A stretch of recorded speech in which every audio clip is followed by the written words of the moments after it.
welcome to the Wicker Bar. You know me, the host of this video, Lords of Evil, the Duke of the goddamn motherfucking Delridge.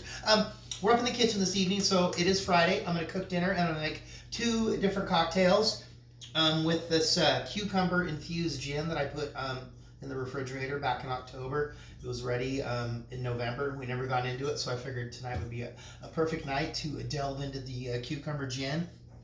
I'm going to do chicken piccata for dinner with some green beans, a little green salad, a couple other things. I haven't really decided. Might do a little orzo with some asparagus in there as well. But we'll figure it out. That is Dexter eating the cat's food.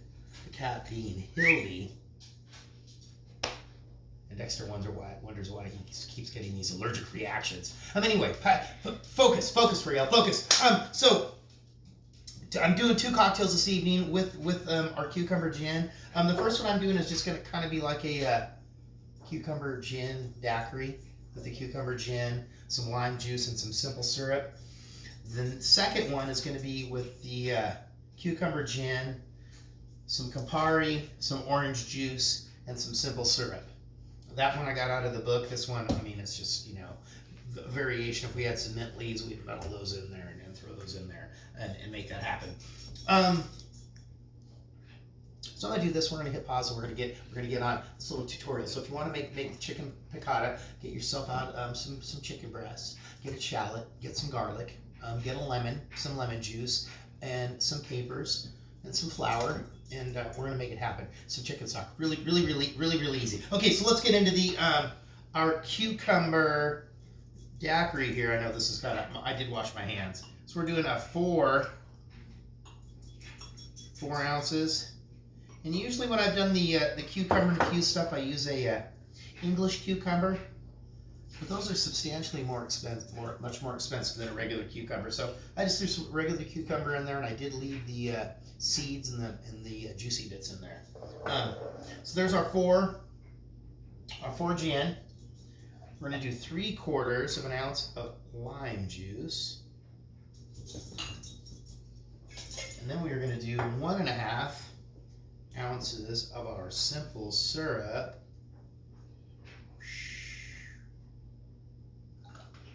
And bear with me for one quick second. I need to get my ice ready.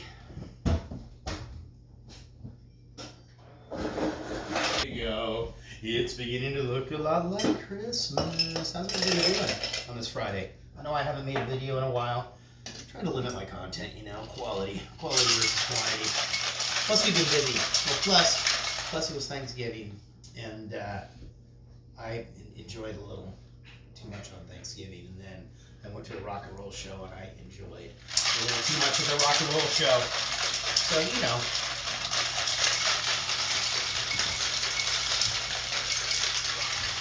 Okay, and if you happen to be in the Seattle area tomorrow, Saturday, December 4th, we're doing a little rock and roll show at the Lucky Liquor down there in Tukwila by the Boeing Airfield. It's going to be a good one. How do we look in there, Ray? Is it pretty even? Okay. Join me. Let's see how this tastes. Should be refreshing.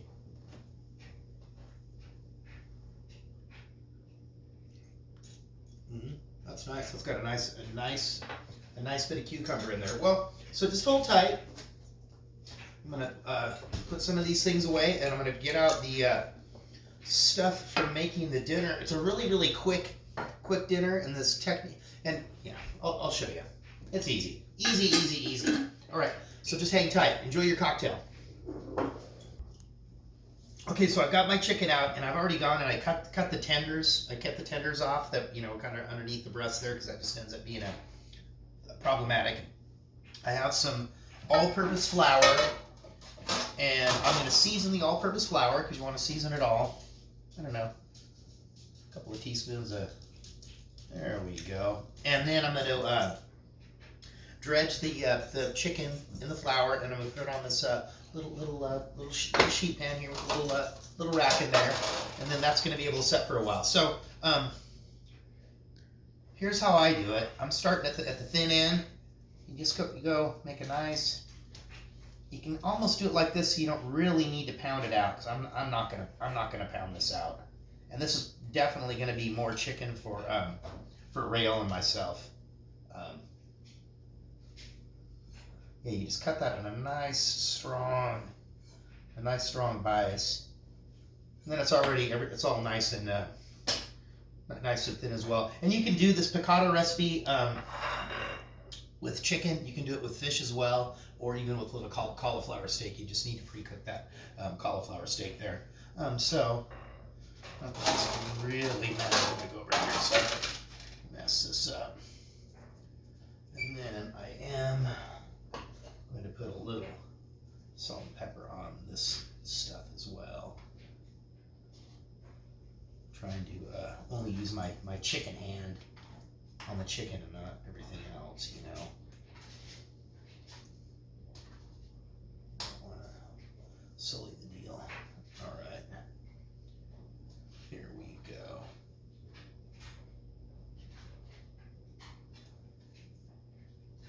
And this is a good, you know, if you're just, I know sometimes people, whenever they're making the chicken breast, it always gets all dried out. This is a good way to, you cook it quick, it stays nice and moist and delicious. So there you go. You got this. I'm gonna finish flouring up this chicken, and then I will get my lemon juice and my few vegetables that are gonna go in this sauce. I'm gonna get that ready. And then I'm gonna decide. I think I'm gonna go ahead. What do you think, Rael? Should I do orzo with this asparagus? All right, there you go. Okay, so just hang tight. I'm gonna be back when we finish this up, and I will get this all cleaned up, and we'll move on to step number 2. Okay, so here we go. I'm gonna make the orzo. You know, I did this a couple of weeks ago when I made the. I did it with the swordfish steaks, right? I made the orzo. So I have some asparagus. There's a little bit. I was gonna pull out another shallot, but we had one onion that was left over from the other evening. So I'm just gonna cut this up into little teeny pieces, and then I'm gonna cook up this. Oh no, this is a really freaking sharp knife.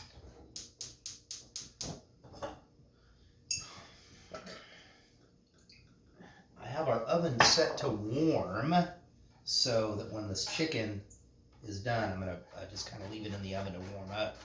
I'm gonna get, I don't know, a couple of cloves of garlic for this orzo. There we go. Okay, that's good. And I have the pan over here because I'm gonna blanch these green beans before I throw them back in. And I think I do have about a little, actually it wasn't prosciutto, it's a little pouch of, no it is prosciutto, it's not pancetta, it's a little pouch of chopped up little cubed pieces of prosciutto. So I might kind of brown those off like some little lardons of bacon, and then I'll throw those green beans back in there. When we get to that. Okay, I'll cut that up a little bit smaller. You know. Perfect. And you know, this is my cheater risotto orzo style. Oh, there we go. We're gonna get that one in there too. I know this is like 3, 7, 8 stalks of asparagus. It's gonna be perfect. Fabulous. My favorite spoon. That's just a flat spoon. This is the one I used to discipline Rael on her bottom. Whack. No, not really. That's terrible.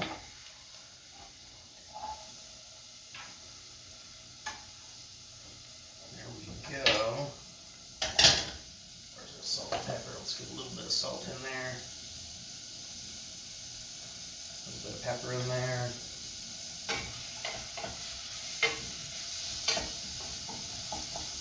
Fabulous. Onions get nice and soft. 3/4 of a cup of orzo is going to be enough for the 2 of us. gonna get a little bit of color on that.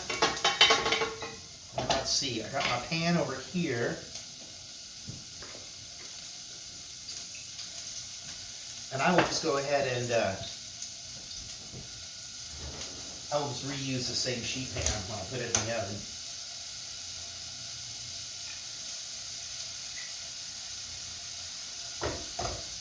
And I'm just going to brown these off. Probably going to take a minute or two aside.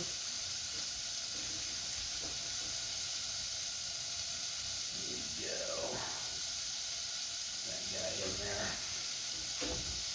Got to get them all in there. There we go.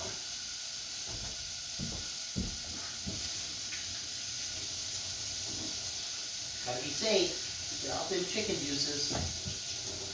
Okay, I'll use that one. Let's use the back of my pants. Okay, so I've got everything is going, so just hang tight. We're gonna be back. I think when we come back, I'm gonna mix up this other cocktail. We're gonna move. This is like a really, really quick dinner. This is like 30-minute meal, 25-minute meal. But I'm dragging it on. It's Friday. It's really, really still early. Still early here on the West Coast. Okay, so just hang tight, and we will be back. Okay, so I got a nice little bubble on our orzo, and this chicken. Oh, look at that! It's got some nice color to it. You know when it's ready to flip, it kind of starts to turn white around the edges there. Oh yeah, nice.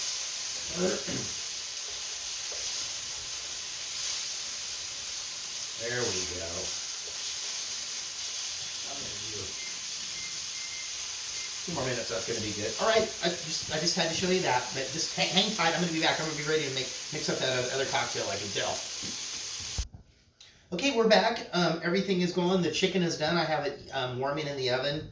I have my green beans. I trim the ends. I'm gonna get this water going to blanch those. Orzo's looking nice. We're ready for that second cocktail. This one it's out of the differ guide. I guess I should have paid attention to which particular bartender this one was attributed to. But it's going to have once again our cucumber gin, some Campari, some orange juice, and some simple syrup. Should we go ahead and just make this happen? So we're going to go with 4 ounces of our cucumber gin. And don't be scared if you're doing these, whatever you want to call these, flavored, infused boozes. Let them rest for a while. Don't rush them. Rael and I were at a restaurant tail end of the summer. We went somewhere and they had a cucumber infused vodka drink that we had, and they couldn't, just it has to have the good. It has to have a nice flavor to it. It needs to impart the juices in there.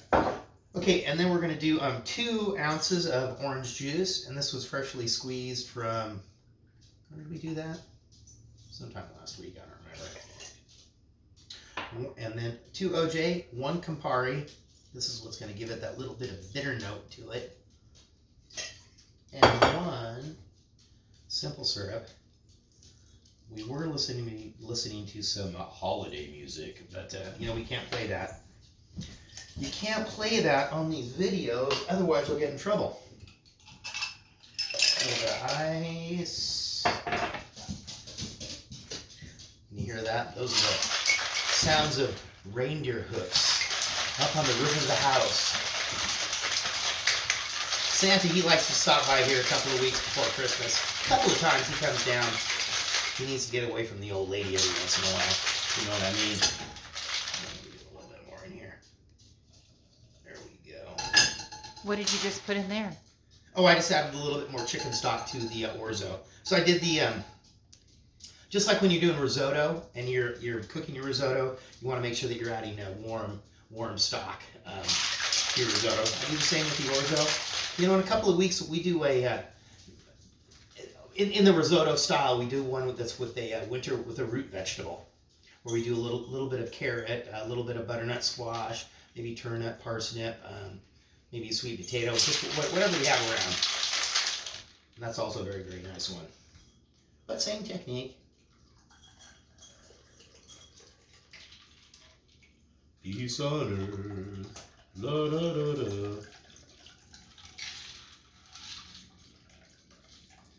Now, there is nothing wrong with peace on earth and goodwill. Just goodwill to all. How about that? Here we go. This one's got some nice pulp in there, a little bit of the cucumber bits.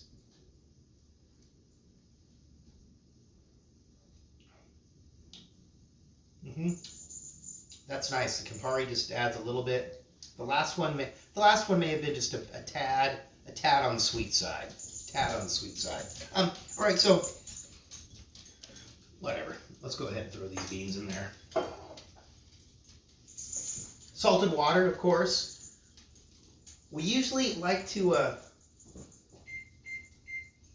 cook our green beans in the oven, but it's kind of when it's this off season like this, we find they get kind of woody and they don't taste good. So I've been doing the quick little about a 2-minute blanch there. Have my little strainer waiting for me in the sink, and there you go. Just hang tight. We're gonna get going on the sauce portion of the chicken piccata, which is gonna have our shallot and our lemon juice and a little bit more garlic. And I may, depending on which recipe that you're following for the chicken piccata, sometimes in the sauce they are doing some very thin sliced lemon in there. I'll go over that with Rael to see if she wants that much lemon in there on top of the lemon juice. Sometimes it's a little overkill, and then you can't really eat the lemon. Well, you can eat the lemon when it's like that, but you have to be really ready for the lemon. We'll see. We'll talk about it. It's all about democracy over here, the Cook household.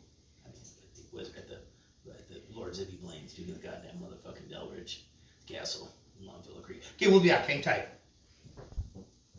Okay, so I'm going to get the sauce going for the chicken piccata, and it's going to have a shallot, and it's going to have, I've got 4 cloves of garlic here. I'm going to go ahead and just throw all 4 of those in there. Why not? It's good for you. Keeps the evil away. And then it's going to have a few tablespoons of lemon juice and some chicken stock. And we're going to finish it off, obviously, with the capers and a little bit of butter. All right, here we go. Get a little bit more oil in here. And this is just the same pan that I used to brown off the chicken, you know, so you get all those good bits in there that you're all aware of, I'm sure. There we go. Yeah, since it's just Rael and myself, I don't need to impress anybody with my knife skills this evening. There we go. Let's get that cranked up. And I do have, like I said, the orzo's just about done. I've got the little bits of prosciutto there, which I usually get the pancetta like this. I don't ever see the prosciutto that's in the pieces like this. And I grabbed the pancetta first, then I saw the prosciutto, and the prosciutto was actually less expensive. I don't like to use the word cheap. I like to use the word less expensive. All right, so we got our shallots are in there. Oops. God, this knife is like wicked sharp.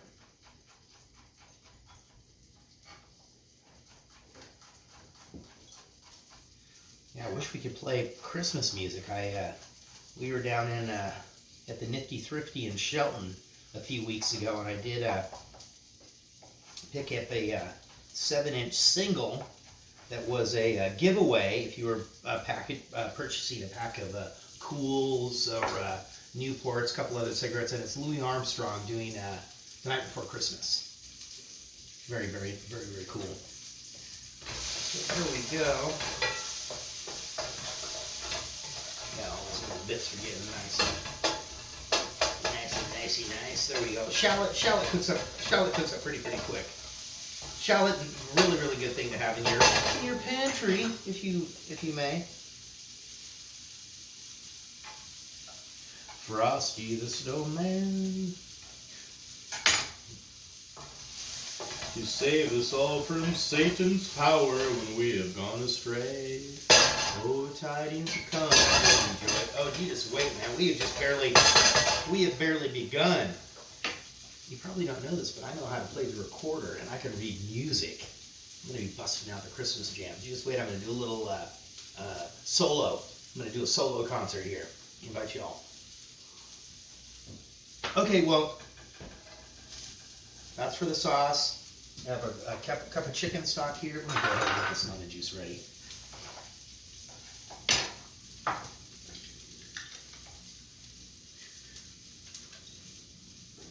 Turn that off. Oh, tidings of comfort and joy.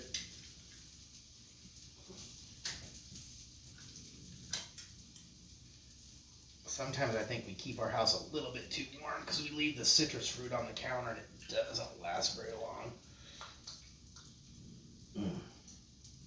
All right. There we go.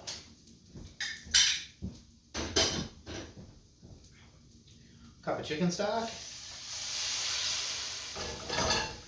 I would have used some. I have a whole bunch of stock in the freezer.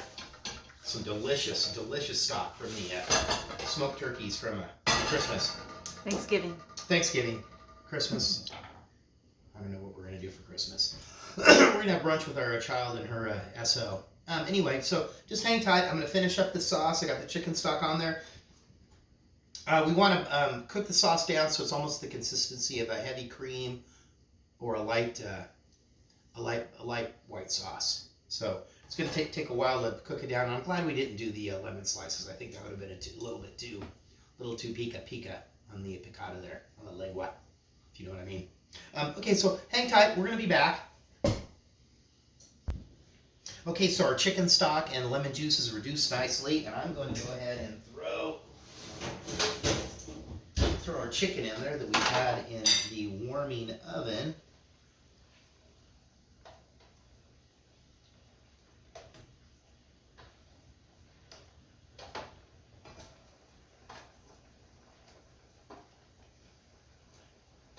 There we go. Gosh, we could have 2 more people here to dinner.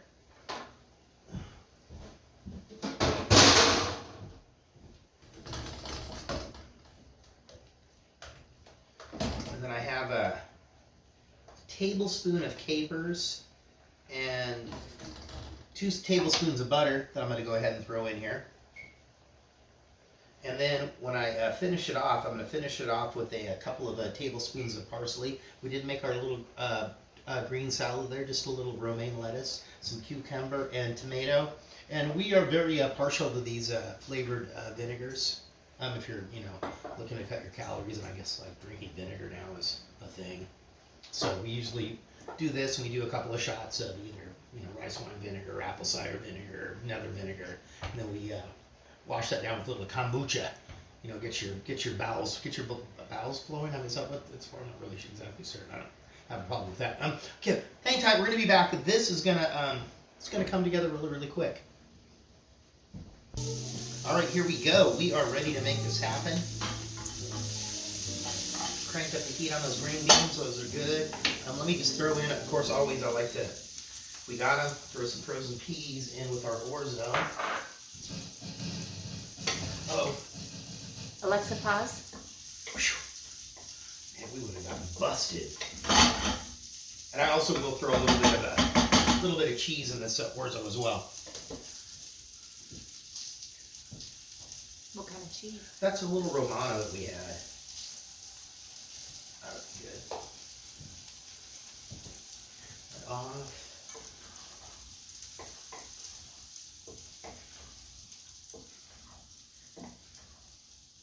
And they, orzo, of course, like I said the last time we made this a few weeks ago with the swordfish steaks. It is one of the smaller pastas, and they call it orzo because in Italian, orzo means the tears of a clown. So they're very small and they look like tears, if you didn't know that. I'm going to finish off this sauce with a little bit of this Italian flat leaf parsley, because that is the one that we like to use. Don't really care for the curly. I like this one better. A little bit more mild than the old standard curly parsley, aka the garnish on your plate. All right, there we go. Let's get this out of the way.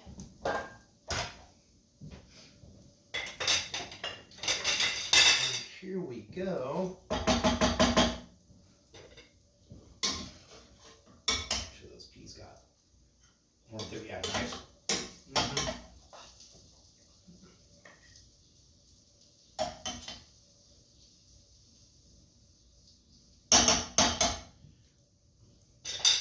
And here we go.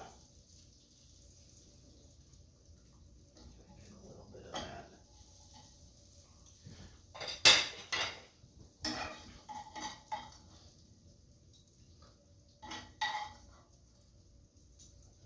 Go with that one, and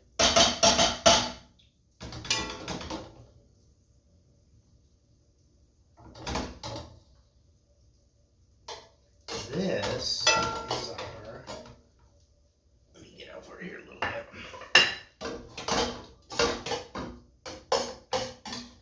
our delicious chicken piccata. There we go. If I want Rail to tip me later on. And there we go. Yeah, not too much color on there, but you know, it's going to be delicious. Chicken piccata, 2 cocktails with our cucumber gin. Lords of you blame the Duke of the goddamn motherfucking Delridge, broadcasting live from the shores of the Longfellow Creek here in beautiful West Seattle. Thank you very much. Enjoy.